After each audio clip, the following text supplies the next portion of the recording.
Dan di tahun 1924, Adolf Dassler dibantu saudaranya Rudolf mendaftarkan perusahaan sepatu mereka yang pertama yang diberi nama Dassler Brothers Sport Shoe Factory. Hello guys, kembali lagi dengan saya Andres di AciCoX TV. Di video kali ini saya akan bercerita tentang merek sport yang paling terkenal di dunia, atau salah satu merek sport paling terkenal di dunia, yaitu Adidas ya guys ya. Bagaimana awal mula didirikannya Adidas? Tanpa berbasa-basi lagi, saya akan langsung bercerita bagaimana awal dari semua ini terjadi ya guys ya. Yuk kita langsung saja. Adidas didirikan oleh pria bernama Adolf Dassler ya. Dia lahir pada tanggal 3 November 1900 di Jerman. Dia adalah anak bungsu dari 4 bersaudara, yaitu Fritz, Mary, dan juga Rudolf. Nah, ternyata abangnya yang bernama Rudolf ini adalah pendiri dari merek sport yang sangat terkenal juga, yaitu Puma ya guys ya. Tidak disangka-sangka ya guys ya. Nah, mungkin saya akan menceritakannya di video saya yang lainnya guys ya. Mungkin ya kalau ceritanya menarik akan saya ceritakan ya guys ya. Nah, balik lagi ke Adolf Dassler ini. Di tahun 1913, Adolf Dassler menyelesaikan pendidikan formalnya dan mengambil kursus untuk membuat roti atau kursus bakery ya guys ya. Adolf Dassler di masa kecilnya pun sering mengisi waktu luangnya untuk berbagai macam olahraga. Dia sangat gemar olahraga ya guys ya, seperti atletik, sepak bola, boxing, hoki, dan bahkan ski ya guys. Bahkan biasanya dia mengcustom sendiri peralatan olahraganya agar terlihat berbeda dari teman-temannya guys. Di tahun 1914, Adolf Dassler menyelesaikan kursus bakery-nya.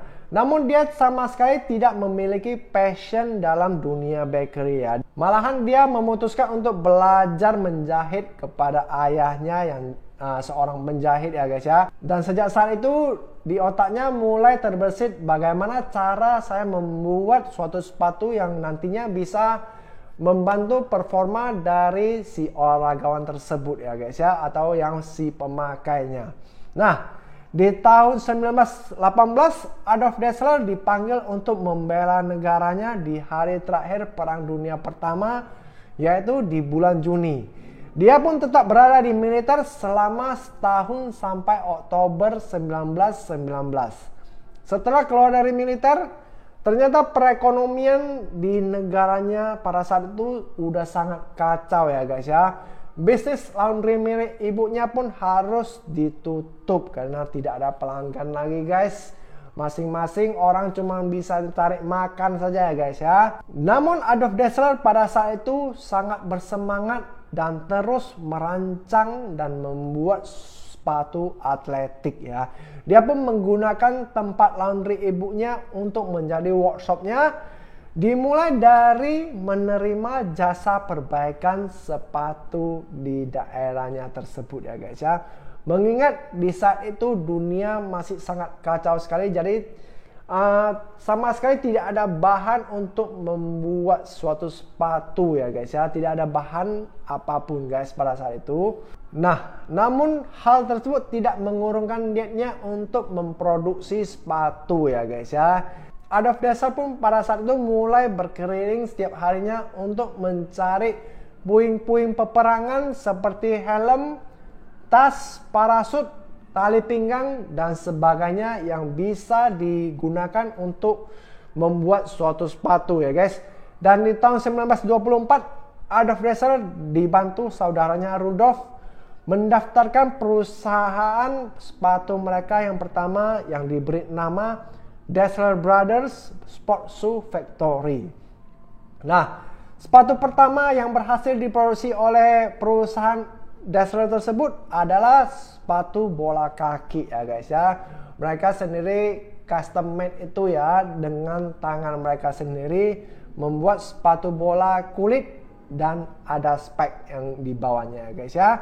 Nah, berselang beberapa tahun setelah itu di tahun 1927 Dassler pun bekerja sama dengan Joseph Weizer yang seorang mantan atlet Olimpiade yang telah menjadi seorang pelatih untuk saat ini ya guys ya.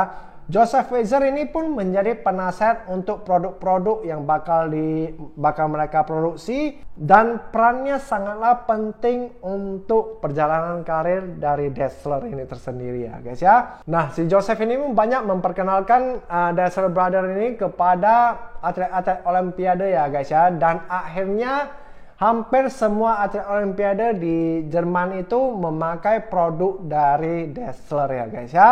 Nah, sejak saat itu perusahaan Dassler pun menjadi sangat terkenal di negaranya. Gak berhenti sampai di sana, Adolf Dassler pun menjadi lebih ambisius lagi untuk memperkenalkan produk dia di luar negeri ya guys ya.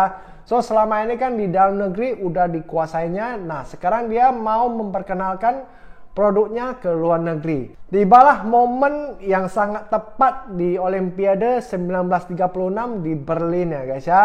Si Adolf Dassler mengincar atlet Jesse Owens, yaitu seorang atlet lompat jauh dari Amerika Serikat, yang entah bagaimana caranya akhirnya dia bisa jumpa temu dengan si Jesse Owens ini, dan bahkan berhasil bernegosiasi agar Jesse Owens memakai sepatunya pada ajang tersebut ya guys ya.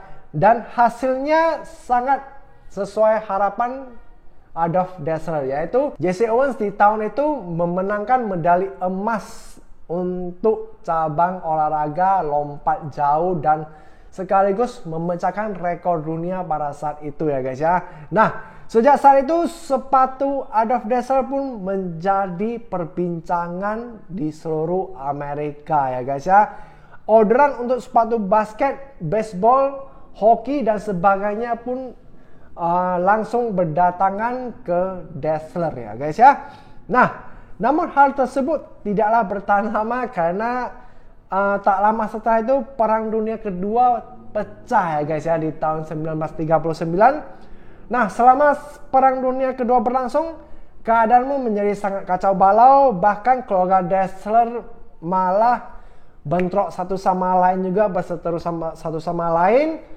Pabrik sepatunya pun berubah menjadi pabrik senjata ya guys ya. Nah, gara-gara inilah Adolf dan Rudolf Dassler pernah menjadi tersangka kejahatan walaupun perang sudah berakhir ya, karena pemerintah takut akan pabrik senjata yang mereka miliki ya guys ya. Mereka berdua pun saling menyalahkan pada saat peradilan ya guys ya, yang akhirnya mengakibatkan mereka bermusuhan satu sama lain dan memutuskan untuk berpisah selamanya guys ya. Jadi aset mereka dibagi dua sama rata, dan untuk pekerja di pabriknya tersebut diberikan kebebasan penuh akan mengikuti si Rudolf ataupun si Adolf Dassler ya guys ya. Namun hasilnya adalah 2/3 dari pekerja di pabriknya tersebut memilih bergabung dengan Adolf Dassler ya guys ya. Nah, setelah itu abangnya si Rudolf pun langsung membuka perusahaan baru yang pada awalnya diberi nama Ruda, yang akhirnya diganti juga dengan nama Puma yang mendunia sampai saat ini ya guys ya.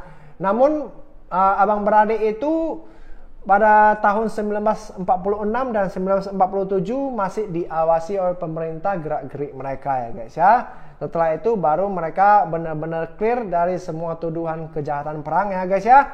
Nah, sedangkan adiknya si Adolf Dassler ini mempunyai ide untuk membuat supaya sepatunya ini lebih dikenal oleh orang ya. Jadi dia pun memeras otak untuk memikirkan bagaimana memberikan ciri khas di setiap sepatunya itu supaya sekali lihat saja langsung tahu, oh ini sepatunya Adolf Dassler ya guys ya. Nah, dia pun mulai bereksperimen dengan segala macam bentuk yang sampai akhirnya dia memutuskan untuk membuat 3 garis lurus di setiap sepatunya guys ya. Nah, ini pun menjadi logo legendaris sampai sekarang ya guys ya, 3 garis lurus ini ya guys ya. Dia pun langsung mempatenkan logo dari 3 garis lurus tersebut di tahun 1949. Dan untuk nama perusahaannya, dia telah berpikir bagaimana kalau namanya itu dijadikan menjadi merek ya guys ya. sebenarnya bukan namanya ya guys ya. Dia pada masa kecil sering dipanggil oleh keluarganya itu dengan sebutan Adi ya guys ya. Jadi Adolf Adi Dassler ya guys ya. Jadi dia hendak menggabungkan nama panggilannya itu dengan nama belakangnya, yaitu AD sama DAS ya guys ya, Adas ya guys ya. Namun ternyata nama Adas telah didaftarkan terlebih dahulu oleh sepatu anak-anak ya guys ya. Dan Adolf Dassler pun akhirnya memutuskan untuk menambah huruf I di tengah-tengah itu, yaitu Adi tambah Das ya, Adi Dassler ya guys. Jadi secara keseluruhan itu menjadi Adidas. Maka dari itu Adidas itu adalah Adi dari sebutan atau panggilan pada masa kecilnya Adi, dan Das itu diambil dari nama keluarganya yaitu Dassler ya guys. Jadinya Adidas itu menjadi merek yang fenomenal sampai sekarang ini ya guys ya. Menjadi saingan terberat dari Nike ya guys ya. Oke, jadi yang belum nonton Nike jangan lupa ditonton. Saya akan cantumkan di deskripsi box di bawah ini ya guys ya. Nah, saya rasa sampai di sini saja guys. Kita udah tahu kelanjutannya Adidas bakal booming di mana-mana ya guys ya. Sampai sekarang juga banyak sekali orang yang fans dengan Adidas. Oke. Jadi video kali ini sampai di sini saja. Semoga bisa menambah wawasan Anda semua ya guys ya. Jangan lupa juga untuk tetap dukung channel ini dengan subscribe, like, dan juga share ke teman-teman guys. Sampai berjumpa lagi dengan saya di video saya selanjutnya. Bye-bye.